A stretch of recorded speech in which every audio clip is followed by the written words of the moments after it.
ఏం పోస్టింగ్ అంటే India map మీద బంగ్లాదేశ్ మ్యాప్ వేసి సైడ్ నుంచి ఈశాన్య రాష్ట్రాలన్నీ కూడా కబ్జా చేస్తున్నట్టు చిత్రీకరించాడు. దాన్ని ఇంకొక పార్టీ అతను ఏదో వ్యతిరేకించడము అవన్నీ చేయడం జరిగింది.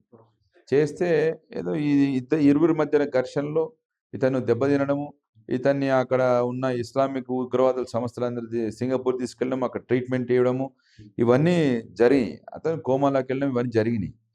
జరిగిన తర్వాత యాక్చువల్గా దీపు చంద్ర దాస్ అనే వ్యక్తి ఒక కంపెనీలో వర్క్ చేస్తున్నప్పుడు అక్కడ ఏదో ఇరువురికి మామూలు కంపెనీలో వర్క్ చేసినప్పుడు ఏదో ఘర్షణ అవుతుంది. ఆ ఘర్షణ మధ్యలో ఇతన్ని తోసేసి బయటకు వచ్చి అల్లాహ్ అక్బర్ మహమ్మద్ ప్రవక్తని తిడుతున్నాడని చెప్పి బయట వాళ్ళకి చెప్పిండు ఆ సంస్థ వాళ్ళకి. అప్పుడు వాళ్ళు వచ్చి ఈయనని ఈడ్చుకొని వెళ్ళి మొత్తం ఈ రకంగా హింసించి చంపడం జరిగిందని చెప్పి మాకు కథనాల ద్వారా తెలిసినాయి.